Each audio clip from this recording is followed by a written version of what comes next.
Hello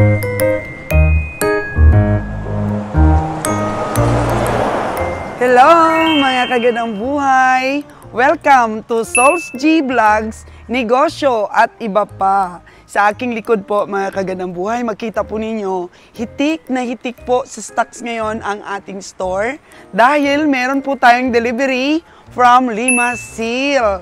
At ang Limasil po, ayan, meron po tayong mga cup noodles, meron po kaming mga chichirias, biscuits, at iba-iba pa mga kagandang buhay. So, ang gusto ko pong itakil ngayon sa inyo is, maganda ba talaga ang kita? Maganda ba talagang negosyo ang pag-grocery store? Yan po ang ating tatalakayin dito lamang po sa Souls G Vlogs, Negosyo at Iba Pa.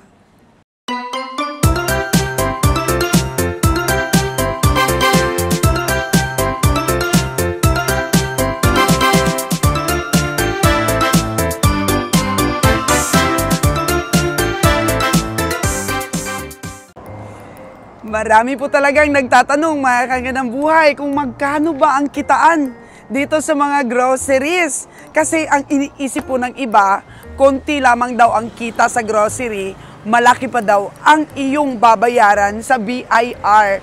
Gaano po ba kalaki ang kinikita natin per box? Nung una po kasi mga kagandang buhay, nung baguhan pa lang po kami sa pag-grocery, Boracay po ang aking tinutukan.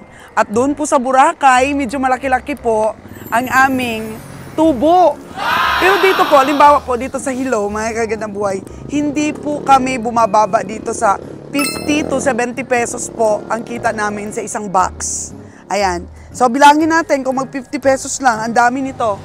Ang daming mga boxes niyan, mga kagandang buhay. Pagkatapos, bakit sinasabi ng iba na halos sa BIR lang daw napupunta ang kita? Oh, no! Alam nyo, ang BIR mga kagandang buhay, nagbe-base lang sila sa income natin. Halimbawa ito, meron tayong resibo dito. Siyempre, i-declare natin sa BIR kung magkano lahat ito. Ayan. So, halimbawa ito po ay 200K. So, i-ano natin yan, i-declare natin yan sa BIR mga kagandang buhay, yung 200K. And then yung kita natin dito, siya lamang po ang magkakaroon ng tax. Di ba mga kagandang buhay? So yan, kailangan lang natin i-declare ang lahat po ng income natin. Para doon po magbe-base ang BIR sa sisingilin sa atin mga kagandang buhay. Ang grocery store po kasi, ayaw ng iba. Kasi nga, masyado po siyang matrabaho. Siyempre, matrabaho talaga. Dahil ang dami pong items. Ito, Limasil lang to. Meron pa po tayong Nestle. Meron pa po tayong mga sabon, di ba? Meron po tayong iba't ibang mga shampoos, mga detergent. Ang daming klase po ng grocery. Pero, maraming klase. Marami ring income. Mga kagandang buhay. Kasi lahat ito ay binibili pang tindahan, pang maliliit po na tindahan. Dito po hawak ko mga kagandang buhay yung resibo po ng Limasil Trading Corporation. Ayan. So, dito po kami nagbe-base sa resibo ng aming mga price. Dito kasi may mga discounts po mga kagandang buhay eh. Kaya booking po tayo. And then, mga preachers, mga lahat po yan. Fast moving. Diba? Paborito rin po ninyo yung roller coaster, Nova, ayan, Nips, saka mga kape. Mga kape po, mga biskwit po. Meron din po silang El Real, Basta, Presto. Ayan, may mga candy po, Max, Dynamite. Ayan. Meron po ditong mga, mabili din po itong Payless eh. Payless Extra Big. Pancit Canton, Chili Mansi flavor, mabili po ito. Kahit ako po, mga kagandang buhay, pagka gusto ko pong kumain ng Pancit Canton, ito po yung paborito ko, Chili Mansi. Tsaka extra big na rin, mga kagandang buhay. So, ito pong pag-grocery natin, fast moving. Fast moving items po. So, hindi mo na kailangang i-alok sa mga customer. sila na po ang pupunta dito sa tindahan mo, magpo-purchase po sila para po sa mga tindahan nilang maliliit. Yan ang mga kailangan nila lahat, mga kagandang buhay. Sito. Marami rin po kami umorder ng sito. Yan nyo. Magkano ba ang puhunan ng sito? Yan natin ha. Ang puhunan po ng sito is 293 pesos. Ang puhunan po ng isang sitong ganito. Yan. Ito po 24 pieces. 292 po ang puhunan. Magkano ba ang aming wholesale price dito, mga kagandang buhay? Ang wholesale price namin dito is 305. Magkano ba ang tubo namin? Mahigit 10 piso. Ayan. Mabilis lang. Kasi nga araw-araw, bumibili sila dito sa amin. Ito, consumption lang namin to for 1 week. Dito sa store na to. Ilan ito lan? Ilang boxes ito? 150. 150. Kung tutubo po ako ng 12 pesos dito, 150, 12. Malaki rin. Malaki rin po ang aking tubo. Mga inom. Ayan. Mga inom, dito yan po sila. Lahat. Marami rin pong bumibili ng mga inom po, mga kagandang buhay. Daming items. Ang daming items. Kaya masasabi ko po, yung grocery store, napakaganda pong negosyo. Medyo matrabaho lamang po siya. So, kailangan mo talaga po ng tutok. Tutok po talaga. Hindi pwede pong iasa mo sa mga walang concern po na tao. Kailangan, kung hindi mo matutukan, meron ka talagang trusted person po na mag-manage nito. Kagaya na lang po ng aking Beautiful Lani. Si Beautiful Lani po, mga kagandang buhay, ilang taon na sa akin? Ilang taon ka na nga? 4 years na si Beautiful Lani. Pero alam nyo ba, yung una siya ditong sumalta sa aking store ay wala talaga siyang experience. Diba? Wala kang experience talaga. Ako na po nag-training sa kanya. At syempre, nagustuhan niya dito sa amin. Kaya lahat yan, pag-operate po ng POS, tapos pagka nakita ni Lani itong mga resibo na to, titingnan na kaagad niya kung merong tumaas. Kasi baka naman may tumaas, hindi ka na-inform, tinda ka pa rin ng tinda, palugi ang negosyo mo. So kailangan, mga kagandang buhay, proper monitoring kung magkaroon ka ng grocery store, meron kang trusted person, meron kang proper monitoring, meron ka din inventory, mga kagandang buhay. Yan po yung mga kailanganin natin sa grocery store at meron ka rin dapat bookkeeper. Iba pa yung meron kang accountant, kasi pang malakihan na yon, bookkeeper po na tao mo. Meron ka naman bookkeeper talaga na nag-aayos ng BIR mo, pero dapat meron ka ring bookkeeper dito, marunong, kasi siya yung magsusulat ng benta mo araw-araw, mag-update ng libro, tapos ano pa yung ginagawa mo? Yung resibo dapat nandyan, para po huwag tayong mapinaltihan sa BIR. So, yan po ang mga kakailanganin natin sa isa pong grocery store. Trusted person, napaka-importante yun, mga kagandang buhay. Kasi, meron pong mga may-ari talaga ng grocery store, ayaw nilang umalis sa kaha o ayaw nilang umalis sa cashier. Kasi nga, sila talaga nagka-cashier, mga kagandang buhay. Pero in my part, hindi ko po pinangarap na ang buong buhay ko, dito na lang po ako sa store. Kasi nabuboard po ako niyan, mga kagandang buhay. Ako po'y maliksi ang aking isip sa pag-purchase, sa field. Yun po ang aking ma-ordering, yun lang po. Pero ayoko po yung pipending ako dito. Ako managing po, oo. Kasi kailangan po yun talaga sa grocery. Yung may managing ka. May mga dapat kang ipagawa sa kanila. Kagaya po nito, pag wala kayong trabaho, repack kayo. Kasi ito pong repacking ay napakalaki din pong factor ng kita po sa grocery. Kasi kagaya niyan, wala pong waste yung oras nila, mga kagandang buhay. So, proper monitoring po, tapos proper managing.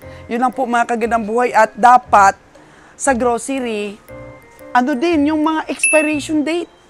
Kasi kung hindi ka rin maingat, mga kagandang buhay, sa expiration date, may mga ahinti kasi na kapag mahigit na sa 1 month ang expiration at hindi mo pa nabalik, hindi na nila kukunin. Dapat mga 1 month or 2 months pa bago ma-expire, na ano mo na inform mo na yung ahinti mo na meron kang mga expiring date. Ang ginagawa ng iba niya na mga ahinti, mga kagandang buhay, halimbawa mga noodles, mga kanton, inaano na nila yan, pinopromo po, mga kagandang buhay. Pinopromo na nila yung mga ganon, yung mga advance na nasabi natin, uy, marami pa kaming stock na ganyan. Pero, na-inform mo na kaagad yung ahinti, talagang gagawa nila ng paraan yan para ma-dispose lang, mga kagandang buhay. Wag din silang malugi. Kaya ang masasabi ko, sabi ng iba, ayaw ko sa grocery, matrabaho na, maliit ang kita, tapos mahirap sa BIR, ang ano-ano pa, mga kagandang buhay. Pero kung hindi po ninyo nasusubukan, ay huwag kagad mag-conclude ng ganyan. Kailangan nyo ng patunayan kung totoo ba talaga yon. Bakit? Logic lang yan, mga kagandang buhay, di ba? Logic lang yan. Bakit yung iba nagpapatuloy? Ang daming mga malalaki, ang daming mga naglalaki ang mga grocery store. Pero, patuloy pa rin po sila kung totoo yan sinasabi nila na walang kinikita dito. Talagang may kita sa grocery. Basta proper lang po ang yung managing, proper yung pag-order mo, may monitoring ka po, at saka may inventory ka. Kaya, sa mga OFW dyan, again, this is Souls G. Talagang, inaano ko talaga kayo. Binukbuhat ko talaga ang confident nyo sa pagninegosyo, mga kagandang buhay. Kasi ako, paano na ako? Kung sa baga, papunta na sa pagtanda. Pero kayo, pausbong pa lang, mga kagandang buhay.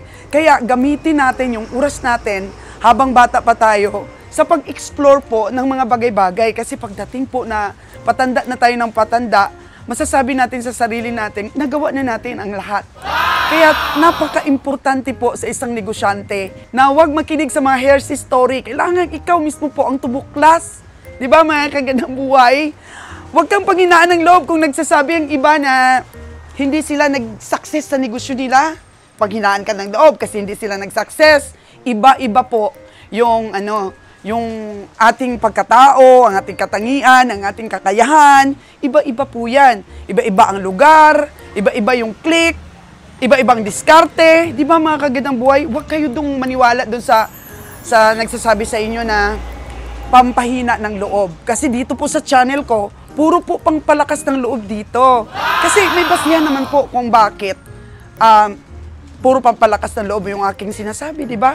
Kasi from 4,000 pesos, napalago ko po ang aking negosyo. Ako po nagmamanage dito sa mga negosyong ito, mga kagandang buhay. So, kagaya na lamang po ng asset natin sa grocery store, ay, yung mga tauhan natin na ganito. Ganito kasi sipag po, mga kagandang buhay. Actually, yung iba nagsasabi, bakit daw konti lang ang customer namin dito sa aming store po nakadugtong ng bahay. Alam niyo, mga kagandang buhay, kung ma-tour ko po kayo, o doon po ako makapag-vlog sa store namin sa bayan, makikita niyo pong walang humpay po talaga ang tao doon. Makapag-vlogs din po ako doon sa grocery store ko sa Boracay, walang humpay din po ang tao doon. Ito pong location ng Souls G or Souls Ganang Buhay Variety Store is baryo lamang po ito pero nasa highway. So, ang pumupunta po dito, mangilan-ngilan pong nag-wholesale, mga kapitbahay namin. Pero maganda rin po ang aming sales dito, mga kagandang buhay. Kasi malaki po itong tulong sa aming mga ibang store dahil dito na po ang base or ang budiga namin. Kagaya nga po nito, yung mga dumating ngayon na mga stocks natin. So ito, tsaka yan, isang ano lang po ito, isang delivery lang ng isang kumpanya. Pero kasama na po dito yung store namin doon sa bayan. Kasi mahirap po doon na ibaba itong mga goods na to. Kasi nga nagko-cost ng traffic, wala po tayong parkingan. So ito pong lugar na to, mga kagandang buhay, is parang naging convenient po yung ibang store. Kasi dito rin po binababa yung para sa Boracay namin na store. And then, dito po banda, mga kagandang buhay, matutuloy na talaga yung aming meat shop. Magmi-meat shop na po kami dito, susupply po namin sa mga resort.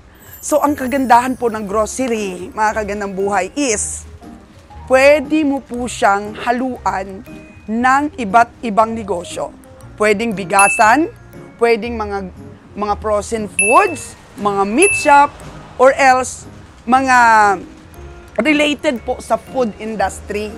Yes, yun nga mga kagandang buhay, na pwede nating haluan ng iba't ibang paninda yung grocery. Kaya maganda po talaga kasi pwedeng itlog, bigas, frozen products, ganyan. At tungkol naman po sa kinakatakot ng iba na tungkol sa BIR, wag po kayong matakot doon dahil may mga proseso naman po. Malalaman naman po ninyo yan at matuturuan naman kayo niyan.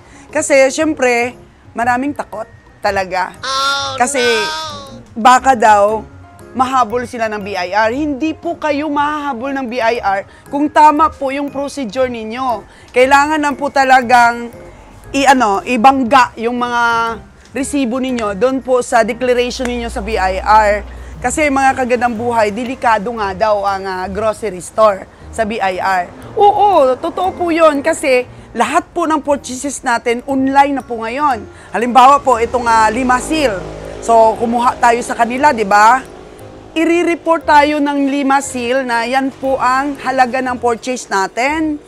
Kung mag-deliver naman po yung Nestle, online po, i-report din po nila yan ang purchase natin.